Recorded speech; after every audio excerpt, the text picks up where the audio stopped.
And we are live. Hey, Rochelle. Hey, Ellie, great to be here.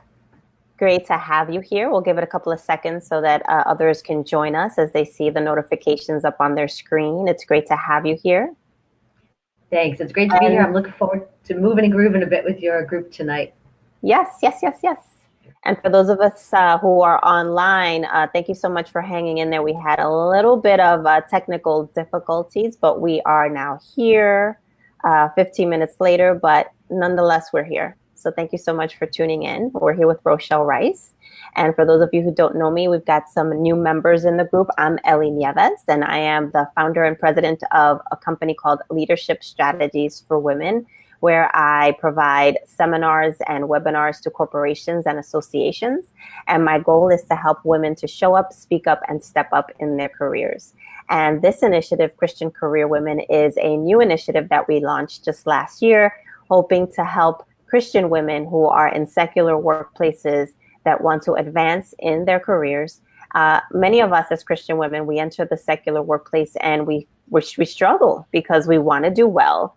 We understand our Christian values, and we are challenged when we have to navigate through corporate structures or organizational politics because we want to do things that honor God, and sometimes engaging in some of the behaviors that are necessary to climb up the ranks challenge us.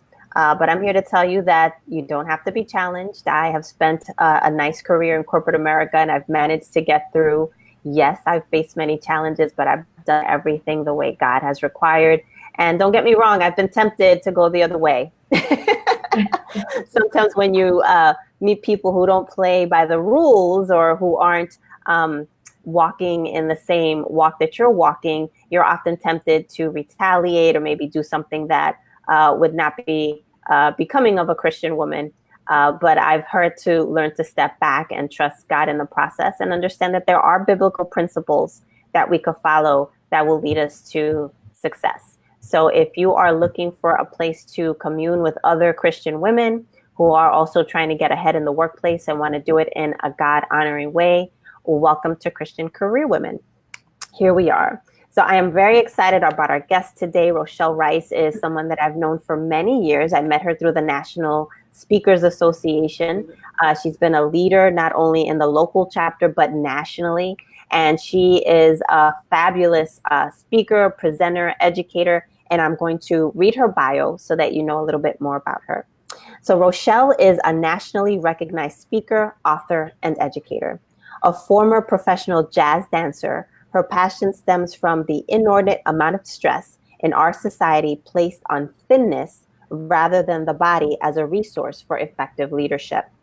Providing confidence, trust, and hope with a solid, proven technique, her message is one of unwavering faith in people's unique ability to create a dynamic life of leadership by honoring the wisdom of the body. Rochelle has been featured as a body-based leadership expert on Fox News, ABC World News Tonight, the CBS Early Show, and her movement program has appeared in the New York Times, the LA Times, Family Circle, and Fit Magazine. Rochelle, welcome to Christian Career Women. Thank you, Ellie. Great to be here with all of you. So I am really interested in hearing more about your background. Can you share about how you grew up and your family life and your education? Absolutely. So I grew up in Massachusetts in mom's dancing school since the age of 3. And I went on to go to college at UMass Amherst as a dance major. So dance has been in my life forever. After college, went out to San Francisco, danced with a jazz dance company there for a couple of years. Before coming to New York to continue with another jazz dance company, I thought I'd stay in New York for maybe 5 years, and nearly 35 years later, I'm proud to still call New York City my home. So the dance and the movement has always been in my blood, in my life, in my body, and most in my family. So it's great to share all of this with people. That's wonderful. So can you tell us what role faith plays in your career? Yeah. So Ellie, you and I talked a little bit about this, and I was so excited to connect with you because I consider myself a wandering Christian.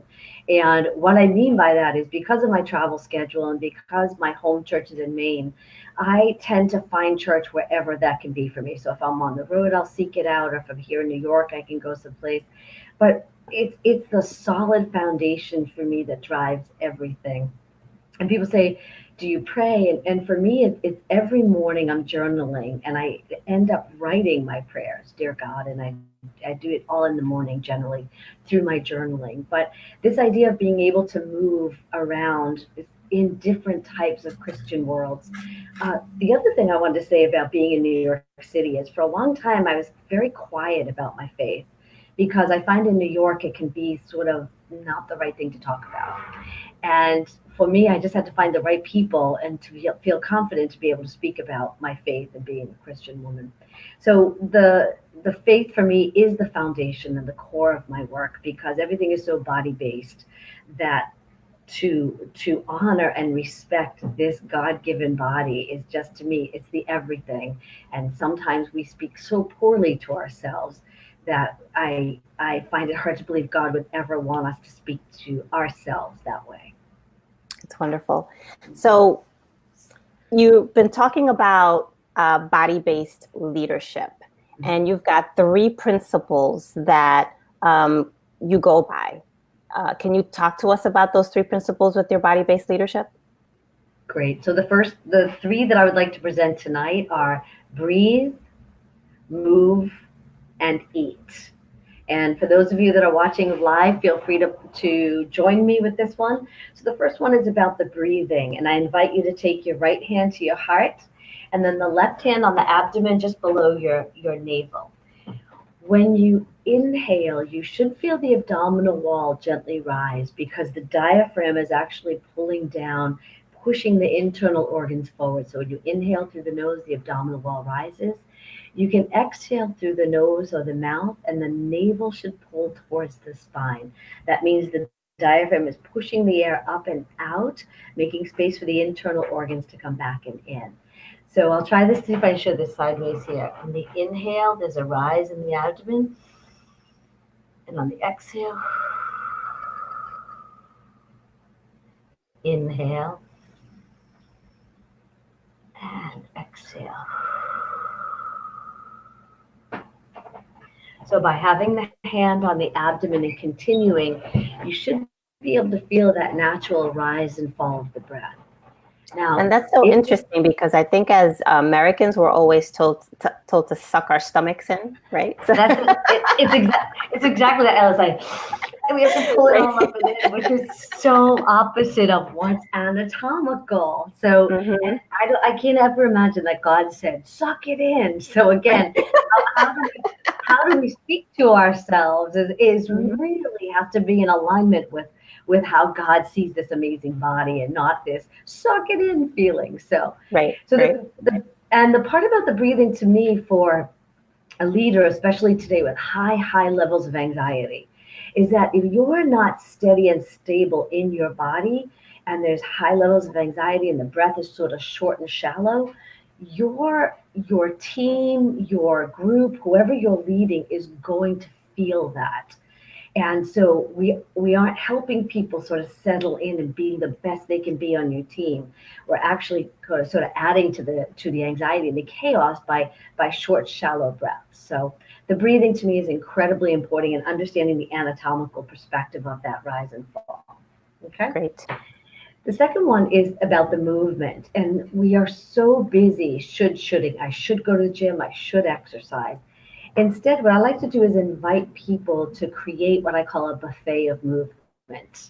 So first I'd invite the listeners tonight to say, what are the activities? What is an activity that you loved as a child? So Ellie, let me ask you, what did you love doing as a child for movement? I loved dancing. I loved baton twirling, skipping. Great. So those are all true. So when someone says, oh, what did they love? And look at your whole face lit up just telling me that, not just, it just was like, so I can imagine twirling the baton, throwing it up in the air, right? This is all activity. So when I work with a leader, I really try to get back to that activity that made her feel incredible, that just naturally came to her. And what that does is that becomes the foundation for the movement. Now, some people think like, oh, I could never jump rope again at this point. But the truth is, there are variations or some modified things that bring that alive again in your body. And this, to me, sparks that life that when you're standing in front of, again, a group or becoming the leader, you want that life to be shining inside of you. The other part about the movement that I would invite people in creating a buffet of movement is I do something like A. What's an activity that begins with A? And people say archery, B, bowling. I go through the whole list with leaders to have them just go through the entire alphabet so they end up with an enormous amount of opportunities for movement. And that way, we're not stuck in this rut per se of having to go to the gym or I have to do something. All movement counts, and that's what I'd love to see leaders do is just be free in different types of movement. That's great. And thank you. It clearly excites me. And the third part is about the eating, whether it's that we've got the paleo diet, the 30-day diet, the keto diet. I mean, it's too much. It's overwhelming. Mm-hmm.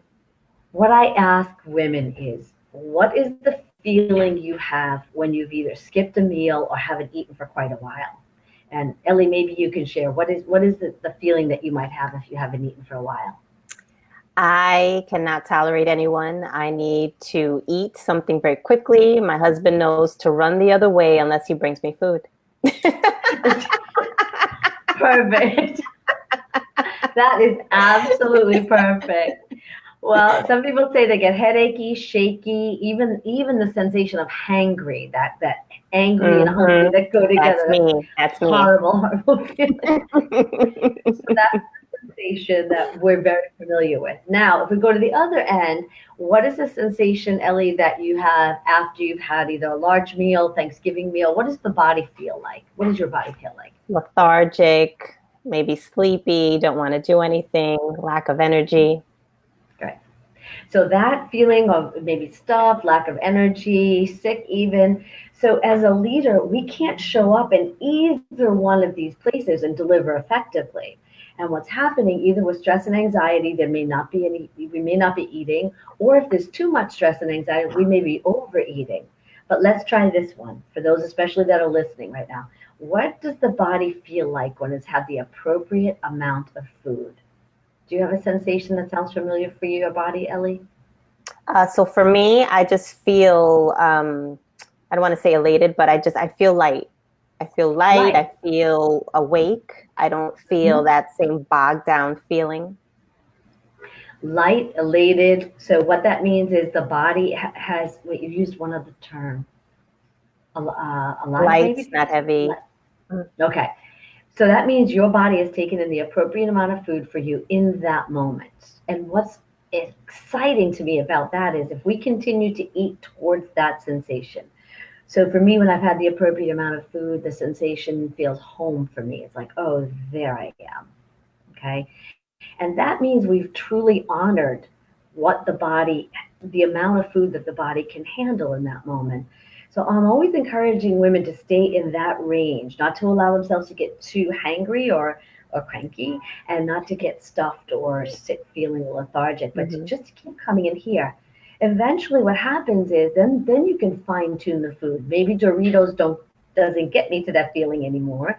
Maybe I start to, clean it up a little bit, but Right. but keep working towards that center sensation. So the breath, right? The movement, the baton twirling maybe, and then eating towards that center sensation are the three skills I think that are really helping women lead with the body as a resource. So I really like what you said about the breathing, and you and I chatted about this offline. I like it a lot because it is all about how we show up at work. And I think that if you're not looking confident, it's hard to have other people lead you or see you as a leader. So if you can incorporate breathing into your day-to-day process, that's something that's easy and sounds very attainable. And the three strategies actually sound very attainable. Now, do you find that as you coach women along to apply these three strategies into their day-to-day, that there are any challenges that they encounter in trying to apply these? Yes, I think the greatest challenges women have are believing that these simple strategies can actually have an enormous impact. the breathing, the movement, the eating, we always believe we have to keep doing more and more and more. And I think that the simple steps are the greatest benefit. And we say slow is the new fast. And what I mean by that is just coming into the body and slowing down enough to pay attention to these three skills. Now, if she has challenges, what I'm recommending is just to take one of them at a time and just try to incorporate that. And remember that these can be done anywhere. So let's just take the breathing. Whether you're on public transportation or sitting just before you have a meeting or something, that's a great time to add the breath. The movement is already in your world. So whether you are living in New York City or in a very urban environment where you're walking, climbing stairs, that's all part of your movement program, just to honor that your body is moving. And then when it comes to the eating, I'd say the challenge is to sort of step out of your head. I just gotta say, get out of your head and drop down into the body. We tend to go right through here. So if in the eating you can drop down. And Ellie, if I can, I mean, that stomach organ is this beautiful organ that God created for us to take the food in. And then 24 feet of intestines for it to go through our body and to nourish us and to supply us with the vitamins, the minerals, the nutrients that we need. So for us to overdo it and feel sick with it, it's not. I don't obviously believe it's what God intended, but instead for us to honor it. So honor the body. Mm-hmm. So don't be Honor the discouraged. body.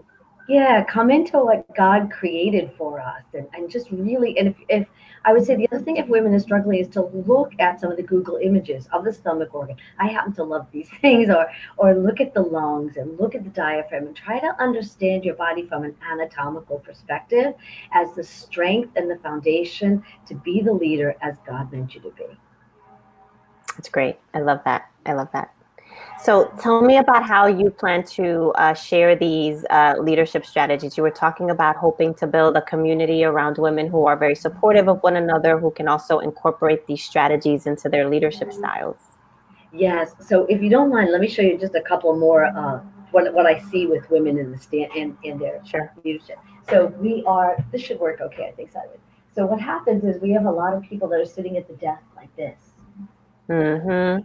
and then they go to stand up, and it still stays hunched over. So that means Right. the head, which is about 8 to 10 pounds, is forward, and the shoulder blades are rounded forward. Now, this being here, one of the things that's challenging for women is to be able to pull the shoulder blades back so they lay flat on the back, and then to draw the chin back horizontally. Right?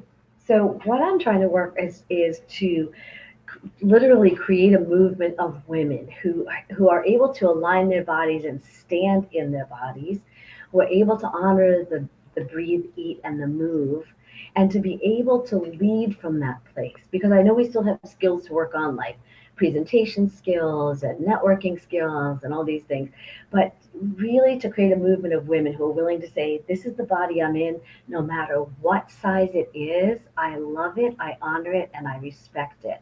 And I will be taken seriously by the words that come out of my mouth because they're absolutely congruent with the rest of my body. So I'm looking for a word to describe her. This has been part of my journey, and don't quite have that word yet, but if anyone has it, feel free to drop it in the comments and I'll check it out. But it's to create a movement of that woman who's just one with her body as a leader. That's wonderful. And I completely understand that because one of the things that I talk about is how we show up in the workplace. And before we even open our mouths, people are making judgment calls based on how we look. And it takes 6 to 7 seconds for someone to formulate an impression of you.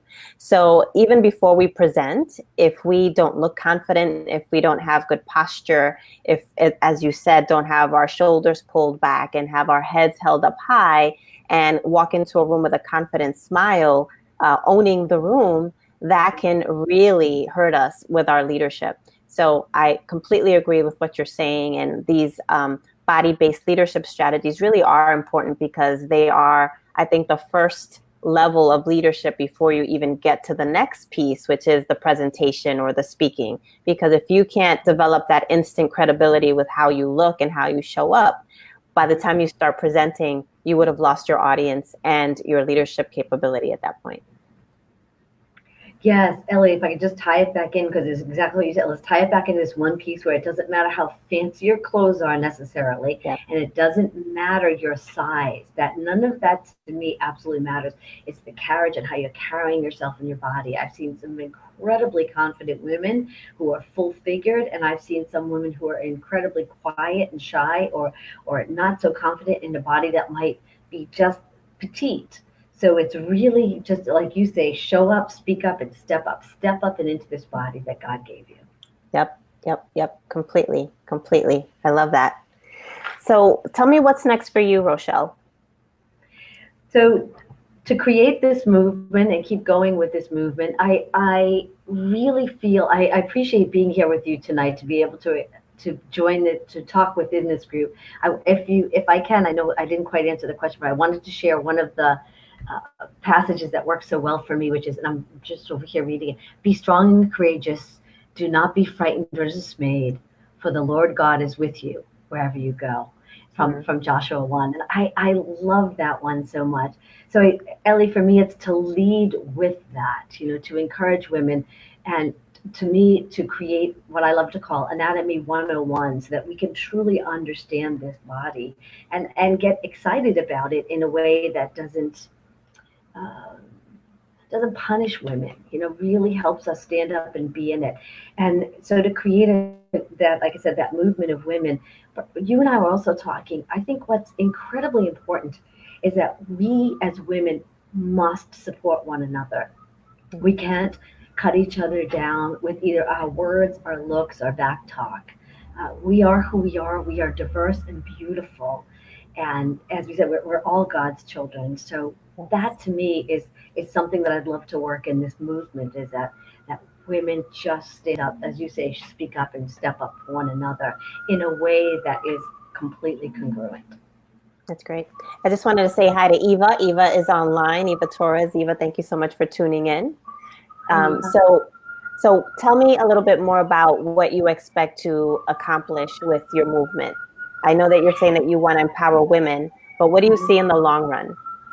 so in the long run, I see a group of women who not only support one another, which I know there are groups out there, but who absolutely embrace their entire being. And I think what I mean by that is that we actually see them lead from that place.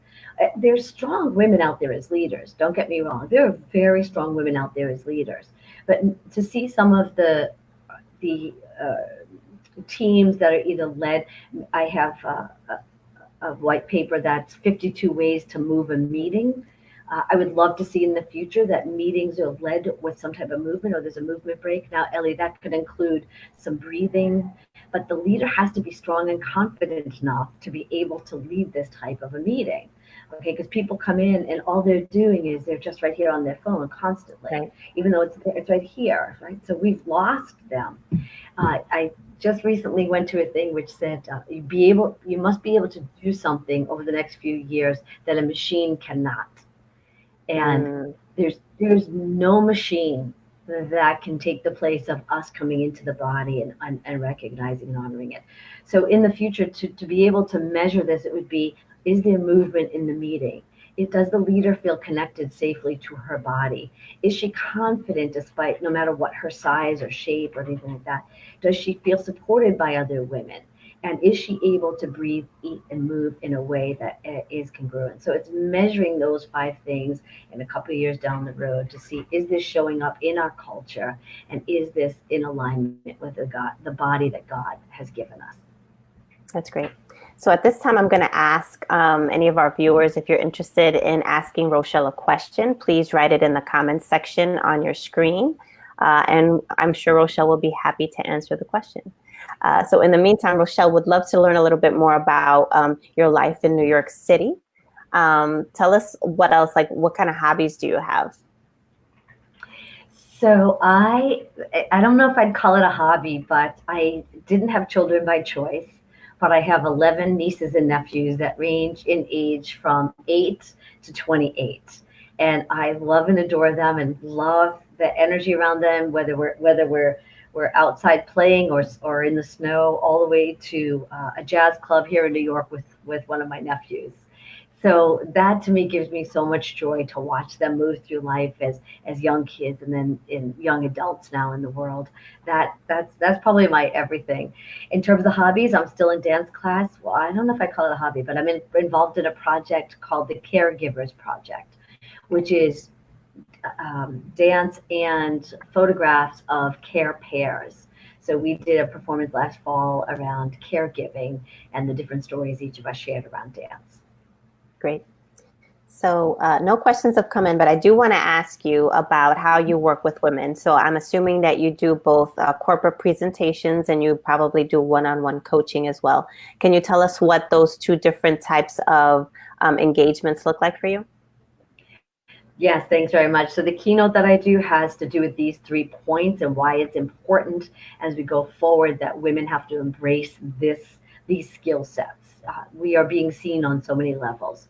The breakout sessions that I do are a little bit more the details of breaking it down of how do we do this. And it's basic, meaning, these 3 points, but they can go so deep into a level of understanding. And if people want to reach me, they can reach me at RochelleRice.com or email Rochelle at RochelleRice.com. Wonderful. Hey, Jill, thank you for joining us today. So, Rochelle, I'm really honored to have you on the show today. And also, before we jumped on this Facebook Live, I also taped you for the Leadership Strategies for Women podcast, and I'll be posting that in the next few weeks. You have been an awesome guest. You've provided us with a lot to think about. I love the 3 strategies. They're definitely something that I can apply in my day-to-day. So I'm looking forward to particularly the breathing. I find that was very intriguing because I'm always stuck, sticking my stomach in. So so that was definitely sucking it in. sucking it in. So that was a great new strategy for me. So share again how our listeners and our viewers can get in touch with you one more time. Certainly. So the website is RochelleRice.com. If you're interested in the breathing and the eating combination, that's Breathe and Eat. BreatheAndEat. Breatheandeat.com, or they can email me Rochelle at RochelleRice.com. And Ellie, I would invite all of your listeners to stand tall and proud, just stretch their arms up and say, I am amazing. I'm a child of God, and this is absolutely beautiful. Child of God. Amen. Thank you, Rochelle. You've been fabulous. Girl. Thank you so much. Thank you. I appreciate it. And thank you all you guys for, Joe just put a comment. I have to speak at a women's conference this week, and I have a little experience public speaking.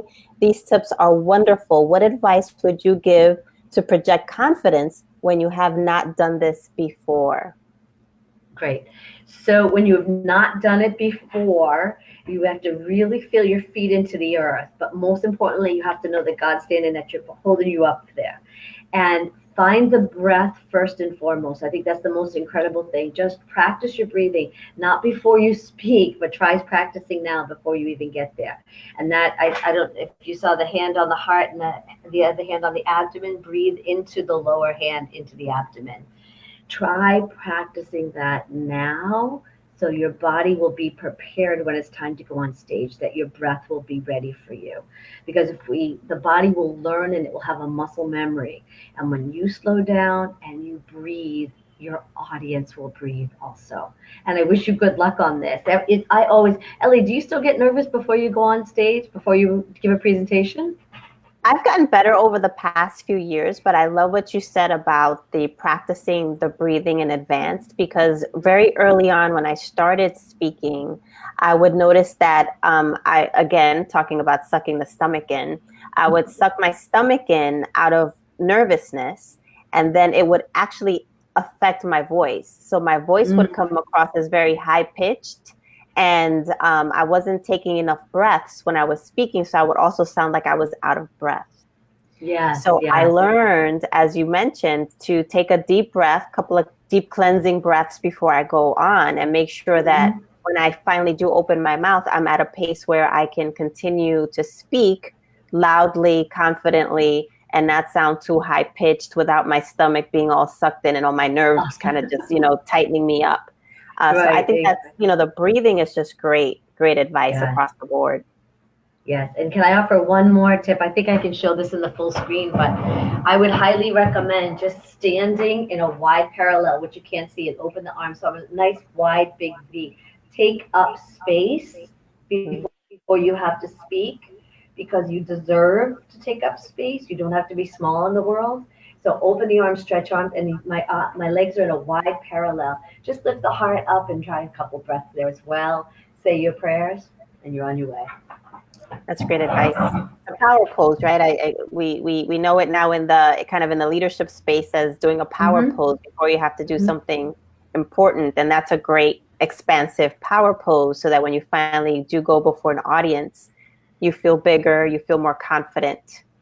Yeah, it's the expansion too from an anatomical perspective, because the pecs that lay under the chest can also be very constricted when we're nervous, right? We don't tend to open up. So anatomically, opening the body up will really help open the breath, open the heart, and be ready to go. So you are working, like I said, within the body that God gave you, within these incredible bones, muscles, and internal organs that are meant to shine. That's great. That's great. And Joe says, thank you so much. You're welcome. Good luck to Great, you. great, great. So thank you again, Rochelle. You've been outstanding, and we look forward to following you and joining your movement. Thank you, Ellie. All the best. Thank you very much. And thank you to all of the members of the Christian Career Women Group. It's been great to be able to share this with you today. Have a great night, and God bless you.